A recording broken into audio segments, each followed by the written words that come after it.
आइए हम देश विदेश के समाचारों की सुर्खियां आपके सामने प्रस्तुत करें। अभी अभी समाचार मिला कि पाकिस्तान में बड़ा हंगामा मचा हुआ है और हंगामे का कारण यह है कि इमरान खान के हत्या की अफवाह फैलाई गई। सच क्या है अभी किसी को पता नहीं। इमरान खान की हत्या हुई या उनको अन्यत्र किसी जेल में स्थानांतरित कर दिया, ये मामला बड़ा विचित्र हो रहा। अब देखते हैं सच कब तक सामने आएगा। कुछ नहीं, जनता सड़कों पर है। इमरान खान की बहन ने दावा किया कि यदि इमरान खान के साथ किसी भी प्रकार की अनहोनी हो जाती है तो पाकिस्तान की जनता सड़कों पर उतरेगी।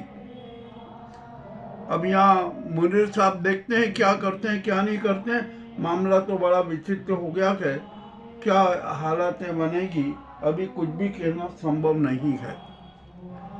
अब अमेरिका में भी आतंकी हमले होने लगे, ये भी अपने आप में बड़ी विचित्र बात है। आइए, रूस और यूक्रेन के बीच में युद्ध बराबर जारी है और अब तो यूक्रेन है ना, शायद रूस पर भारी पड़ता नजर आ रहा है। वहाँ के जो देसी हथियारों से ही रूस के क्षेत्र बर्बाद किए जा रहे हैं। चलिए ठीक है, अब क्या किया जाए। इथियोपिया के ज्वालामुखी ने पूरे विश्व में हलाकान मचा दिया। 12,000 साल पुराना था, फूट गया एकदम और जो धूल उड़ी ना वो 15 किलोमीटर तक आकाश में चली गई। और वे जो धूल के बादल है ना पूरे विश्व में छाए में, दिल्ली में भी आ गए। अब उन बादलों का रुख चीन की तरफ है और जो रात के बादलों का असर यह है कि आसमान का रंग भी कुछ बदला बदला सा नजर आ रहा है। आज जब हम सड़क पर चल रहे थे, अचानक चांद पर नजर चली गई। हमने वहां पर देखा कि चांद का जो सफेद रंग होना चाहिए था, आज वो सफेद रंग नहीं दिखा, हल्का पीले कलर का रंग दिखा।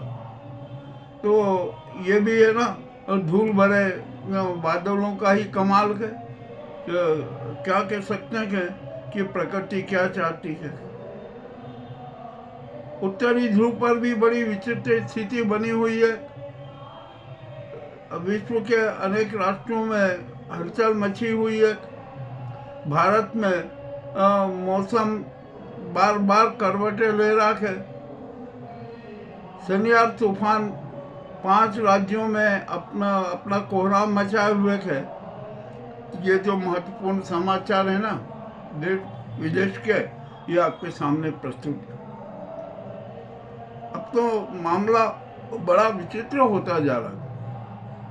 अब ये विदेशों के समाचारों की जो मेन सुर्खियां थी ना, ये आपके सामने हमने प्रस्तुत की। अब आइए हम भारत की बात करते हैं। हमारे भारत में तो बड़ा विचित्र खेला हो रहा है। यहाँ कुछ समझ में नहीं आ रहा है कि क्या हो रहा है। सीधी सच्ची एक बात बहुत साफ शब्दों में कहते हैं कि भारत है ना बहुआयामी अराजकता की गिरफ्त में है और देश में कोहराम मचा हुआ है।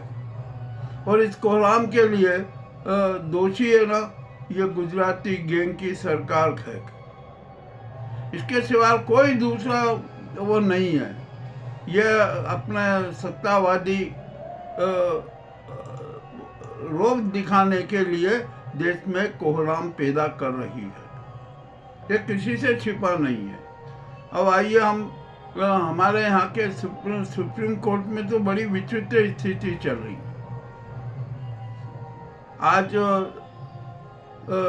नए सीजेआई सूर्यकांत जी ने एक बहुत अच्छी बात कही। उन्होंने बात कही कि अब राष्ट्र का संचालन है ना संविधान के अनुसार होगा।